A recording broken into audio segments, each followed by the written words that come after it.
Salut à tous, petit message un peu tard avant de commencer votre vidéo. Sachez que au moment de produire cette vidéo et de la monter, j'ai fait une fausse manip et j'ai complètement supprimé tout le montage que j'avais fait.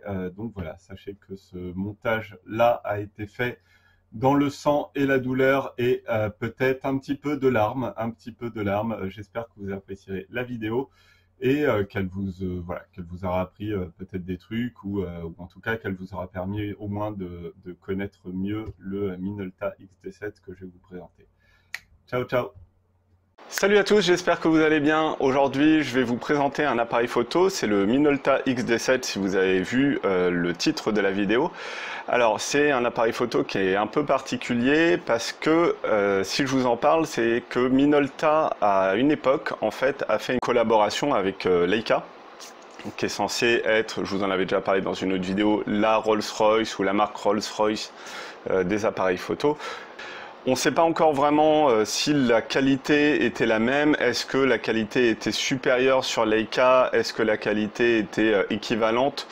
En tout cas, moi personnellement, je pense que la qualité était au minimum équivalente, sur les Leica et sur les Minolta. Donc le Minolta XD7 que je vais vous présenter est en fait calé sur le même squelette que le Leica R4. Qu'est-ce que ça veut dire? En fait, c'est assez simple. Je vais vous montrer du coup dans la vidéo. Et même là d'ailleurs, parce que j'en ai un que j'ai mis ici. Voilà, par exemple, ça, c'est un Minolta Riva Mini. Que vous avez peut-être déjà vu chez vous, alors peut-être pas celui-là parce que je suis pas sûr qu'il soit sorti en Europe, mais vous l'avez peut-être déjà vu sous le nom Olympus Trip AF Mini. Je vous mettrai une photo dans la vidéo qui illustrera mes propos, parce qu'en fait cet appareil photo c'est un super bon exemple. Il montre que le constructeur, je ne sais pas encore à qui appartient le squelette, est-ce que c'est Olympus, est-ce que c'est Minolta? Je pense que c'est Minolta, mais en fait tout le modèle de l'appareil photo a été décliné pour Olympus et pour Leica. Donc Olympus, Minolta, Leica, c'est les trois les plus connus. Et le Trip AF Mini, l'Olympus Trip AF Mini, c'est un appareil photo que vous pouvez trouver dans les brocantes. Moi, j'ai dû en trouver 3 depuis que je fais les brocantes. C'est un appareil photo qui n'est pas rare. Il ne vaut pas très cher non plus, mais il n'est pas très rare. La seule chose qui change, apparemment, c'est sur Leica, il y a la lentille et la focale qui changent. Alors, du coup, si la focale a changé, c'est très probable aussi qu'ils aient changé la lentille. Soit ils ont arrondi de 34, je ne sais plus lequel est 34 mm, lequel est 35, celui-ci n'a pas marqué. Mais du coup, voilà, il est probable quand même que Leica ait peut-être une meilleure lentille. Pour avoir testé quand même le Minolta et le Leica, les deux sont très équivalents. Il faudrait que je refasse un test à un moment entre le Leica, le Minolta et l'Olympus pour du coup voir si les qualités sont équivalentes et du coup un peu comme les autres vidéos que j'avais fait, est-ce que voilà, vous pouvez trouver un bon appareil photo plutôt que de vous acheter un Leica Mini, est-ce que vous pouvez trouver une équivalence? Alors du coup on revient sur cet appareil là, le Minolta XD7. Le Minolta XD7 c'est un appareil photo que j'ai trouvé à l'origine à Emmaüs, j'ai eu vraiment du bol. Alors il est vachement particulier parce que du coup je vais enlever l'objectif. Hop, il fait appel à pas mal d'ingénierie à l'époque qui était quand même assez incroyable. D'une, vous avez un petit miroir en fait, ce tout petit truc ici, pas ici, hein, pas ça, ici. Vous avez un petit miroir en fait qui vous permet sur l'objectif de voir directement les numéros de l'ouverture qu'il y a ici. Et du coup c'est vachement sympa parce que ça vous permet en fait de voir directement quand vous prenez la photo, de voir directement à quelle ouverture vous êtes sans vous gourer ou quoi que ce soit. Ok, donc là c'est une autre vidéo que j'ai filmée. En fait j'ai mis simplement mon appareil photo dans le viseur de l'appareil pour vous montrer plus précisément ce qu'on pouvait voir. Ok, donc voilà, donc on voit ici en fait sur ce coin là que vous avez l'ouverture, donc 32, ouverture 32, 22, 16 jusqu'à 1,4. Et ici, vous avez le miroir dont je vous parlais, où on peut voir qu'il y a marqué 5, 6 ici et 8. Là, on est vraiment sur quelque chose en temps réel, voilà, qui est juste un principe de miroir qui vous montre votre appareil photo, qui vous montre l'objectif de votre appareil photo. Et du coup, comme on est en mode priorité à l'ouverture, vous avez un rappel ici, en fait, de la vitesse à laquelle c'est ouvert. Voilà, à la vitesse à laquelle vous avez ouvert.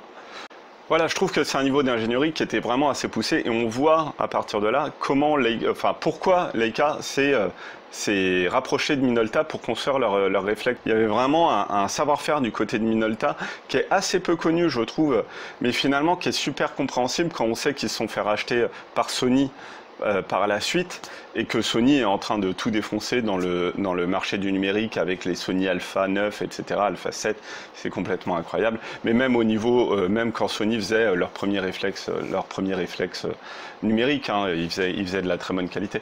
Et donc voilà. Moi, ça m'étonne pas du tout quand je vois les réflexes argentiques. Je trouve que c'est une continuité claire. Minolta avait un savoir-faire vraiment dans les appareils photo qui est assez peu connu et on parle souvent de, je dis assez peu connu, si ça se trouve si, mais c'est surtout assez peu connu quand on imagine Canon, Nikon. Voilà, Canon, Nikon, tout le monde sait, tout le monde connaît, c'est bon, c'est plus à démontrer, mais Minolta moyennement. Il y a une dernière chose en fait que je voulais vous présenter, c'était le son de l'appareil photo. C'est un truc qui est assez important en fait, parce que quand vous prenez un appareil, si jamais vous voulez prendre des photos de rue ou des photos en étant discret, le son c'est vachement important. C'est entre un appareil photo, par exemple un Leica, a un son très discret, mais un Zénith, dans les deux extrêmes, a un son extrêmement fort. Donc j'ai ici le Audacity, qui est un programme gratuit de son. Je suis pas du tout expert en son, faut le savoir. Du coup, il y a peut-être des manières mieux de vous présenter ça. Là, j'ai pris 3 appareils photo. Du coup, le Zenith XD12 que je vous avais présenté justement dans la dernière vidéo, le Minolta XD7 et le Contax 160 MT, qui est 167 MT, pardon, qui est un appareil photo que j'ai trouvé dans une brocante. Et on va voir le bruit qu'ils font ensemble. Alors, on commence par le Contax et on terminera par le Minolta. Le Contax fait ce bruit pour le déclenchement au 1/500e.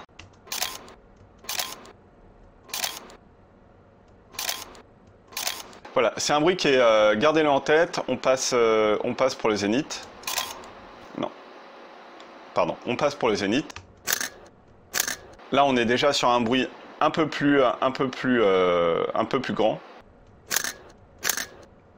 Je remets.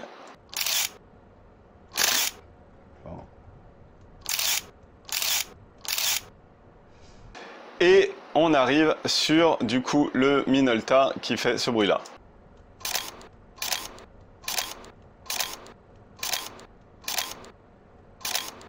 Je reviens par rapport pour le comparer par exemple au Zénith.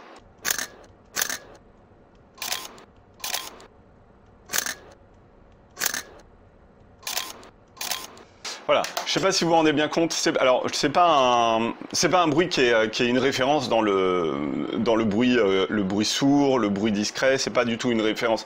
Mais je voulais vous montrer que c'était important. Voilà, que le bruit qu'il faisait, c'est pas un bruit.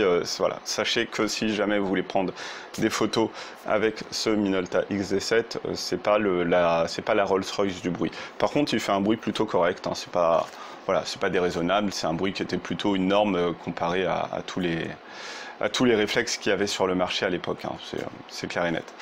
Mais un jour, je vous montrerai la différence, par exemple, entre le bruit d'un Leica et le bruit d'un Zorki, oui. À chaque fois, je me trompe dans les noms. Parce que la différence, là, elle est vraiment ouf. Et là, on voit vraiment la différence entre l'expertise Leica et du coup, la grossièreté entre guillemets d'un Zorki au niveau du bruit, c'est incroyable. Voilà, écoutez, c'était une vidéo encore une fois un peu courte. J'espère que je vous aurai suffisamment bien montré cet appareil photo qui est vraiment une petite pépite. N'hésitez pas à liker cette vidéo, n'hésitez pas à la partager si jamais l'envie vous en prend. Vous pouvez venir aussi sur le Discord, sur la page Facebook. Et n'hésitez pas en commentaire à me dire voilà, ce que vous en avez pensé, voilà, qu'est-ce que vous avez pensé de cette vidéo. Et moi je vous dis à très bientôt, ciao ciao.